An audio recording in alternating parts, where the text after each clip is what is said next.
Mykyra Cook driving. Goes up with the right hand, and Mykyra Cook, so nice with the right hand, gets the fall. Well, the benefit of Giovanna Lopez and Kendall Bostic being in right now is that amount of size, that amount of player, if you will, in the way. Shelley for three, and she is feeling it early. Jazz Shelley already with 3 threes and 9 points. It's exactly what you want. She is shooting when she's got the opportunity. You don't want to slow it down and allow Illini to fully dominate the pace of play there. So Jazz Shelley doing well and getting those shots up. Already has as many threes as she did against Iowa, as Peebles misses the 3 there. Shelley went 3 for 9 against the Hawkeyes, as McKenzie will take a 3. A 20.9% shooter from behind the arc on the season. Has not really done too great from behind the arc, as Huskers with it. Markowski double team down low. Smart defense there by the Illini. 3 ball from Kendall Coley is good for the Huskers, and the Huskers, they're shooting it well from 3. Welcome to the game if you're Kendall Coley. She's getting another 3-point shot up. They know how much of an advantage they have in terms of size, even with Gio Lopez in the game for Illinois. Markowski's back in it as well, and so having the opportunity to rebound. Giovanna Lopez from the top of the key. It wasn't a 3, but that is a very rare shot you'll see from Giovanna Lopez, but whatever works for the Illini. Brought some faithful to their feet. Jazz Shelley, a little heat check kick, get that one to fall. And Adalia McKenzie up the court. She likes to hit the layups here, and she gets it. Oh, no, they're going to call it on the floor, so it will be an on-the-floor foul. That would have been a whole lot of continuation if that was caught. You can see there. It was contact before that. If that second swat had been the foul, then it certainly would have been an N1 shooting foul, but it was the first piece of contact right about there, and then you saw McKenzie continue to go for it. That's exactly what you want to do in case that whistle doesn't come, but I think it's the right call there. McKenzie loves being aggressive in the paint, only being listed at 5'10", so she's a very aggressive guard for her size, but she likes to prove that no matter how tall you are, you can be as physical as you want, as we're seeing some first action from Cameron Rhodes, the freshman in the game. Jada Peebles driving, will take a little floater, and will get that one to fall. Just the shooting form is so quick. It's a snap from Jada Peebles. It does not take a lot of time for her to get that ball up and guide it where it needs to go. That's why she's been such a great shooter this season. Shelley with it for the Huskers once again. Kicks it over. Open for 3 is Bourne, but she does not hit the rim.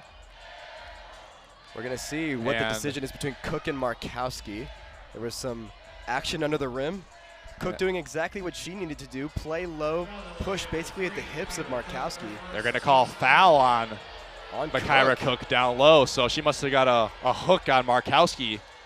With that size disadvantage that Cook has, kind of seemed like really no choice but to foul if that was what happened.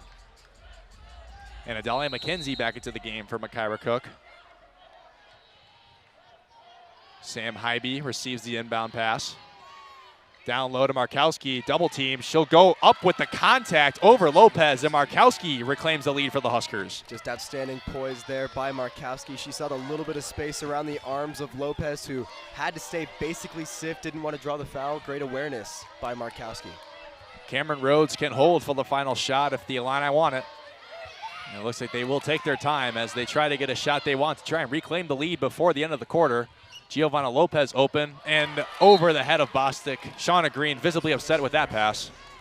And the Huskers will get a chance to extend their lead before quarter's end. It's going to see it's Cameron Rhodes guarding up on Jazz Shelley right now. So choosing speed with how shifty Jazz Shelley is. Hybe looks to take it herself. Will go with the right hand and delivers it at the end of the first quarter. So the Huskers coming in with a poise and a passion to State Farm Center, and they hold a 3-point lead at the end of the first quarter. And Renard facing off against Annie Dollagale. 2-0 count to the Illini right fielder. And that one's taken low. So no reason to swing here now, right? No. I imagine that Coach Chris is over there giving him the red light.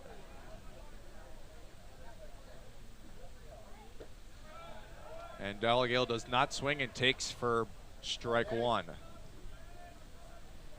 Dollagale looking to get on base for a second time. And a towering shot into right field. Dallegale has tied this game up. Danny Dallegale with his second home run in 2 games, and this ball game is notched up at 3. Danny Dallegale really fired up after that one right there, trying to get his teammates all involved here. Illinois trying to make a spark here in the 7th. How about that, Kellen? Danny Dallegale back-to-back 7th inning home runs. How about that? He had a home run in the 7th yesterday, and now leads off the 7th today with a shot that ties up this ball game. It is a brand new game here at Illinois Field. And what better way to start your Saturday night than watching a tie ball game here on Big Ten Plus. Fouled back by Janik to make it a 1-1 count. Like Kellen, this series really has been a fun one so far. Yeah, it really has. Great. Last night we got a great game on the offensive side. Now we're starting to see a little bit more of a pitcher's duel. Now we're starting to see a little more offense come together this late in the inning. And Janik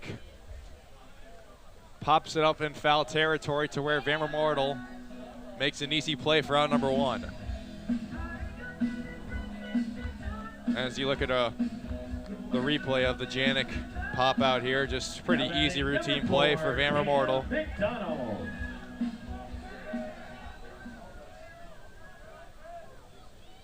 And Cam McDonald back up to the plate. He's looking for his first hit today. But going back, talk about Dallegale. What a response these past 2 games after he was in a pretty solid slump. Yeah, Dallegale found himself a little bit, starting to not see him in the lineup a little bit. Now he's starting to work his way back in, and now he's starting to really establish his role as the guy for the Illinois. Redshirt sophomore from Chicago. And that is popped right back by McDonald, so it's now an 0-2 count.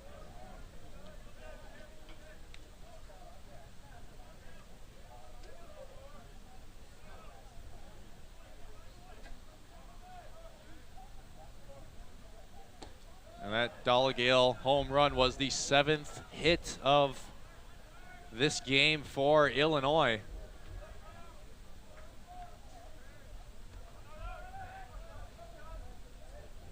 It's 1-2 count to McDonald. Swing and a miss for a strikeout. And Renard picks up a second strikeout. All right, first strikeout in this outing so far. That's the first Illini strikeout since the 4th inning. So 2 outs now, and Drake Westcott back up.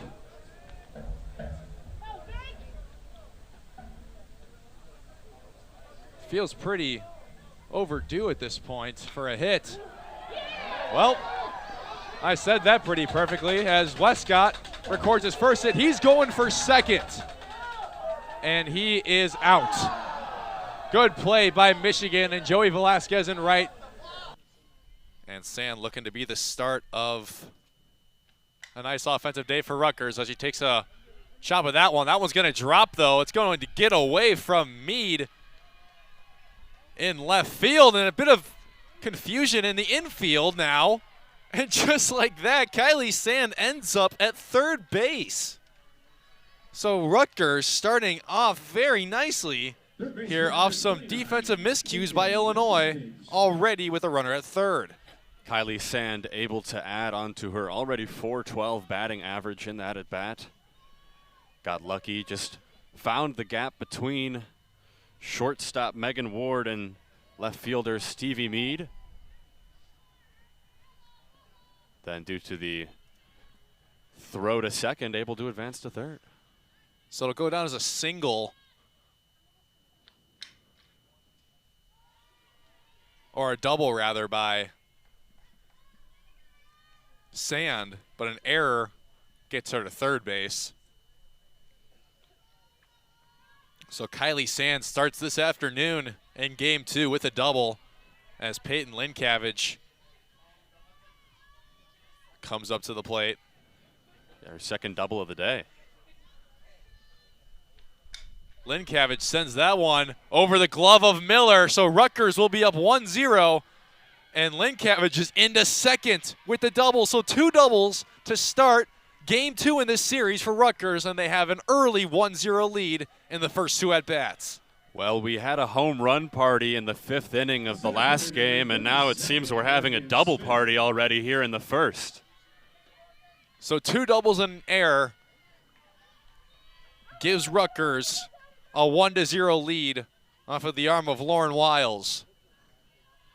Very nice piece of hitting by Lincavage and Sand as Morgan Smith, who had one of the home runs in the Rutgers explosion of offense in the 6th inning of game 1, up to the plate. Morgan Smith will be followed by Katie Wingert and Taylor Fawcett. And then to finish off the Rutgers lineup for this one, Maddie Lawson, Callista Collins, Ryan Orange, and Kobe Hura. What makes this Rutgers lineup so dangerous is that after Sand and Lincavage, who both have on-base percentages. That one's up the middle for a single. And Rutgers takes a 2-0 lead in just the 3rd at-bat of the game. So I was saying what makes this Rutgers lineup so dangerous is that because Lincavage and Sand both get on base so much, and then you have a batter like Morgan Smith who has a tendency to hit the ball hard. We saw her hit one out of the park here already this afternoon. It's really hard to pitch to 3 batters in a row that all are lethal at the plate. So Lauren Wiles coming into this series for Illinois only has given up 18 earned runs and already has given up 2 in this first inning alone. Rutgers with 3 hits and 2 runs already, and a runner on first in Morgan Smith. A 2-0 count to Wingert.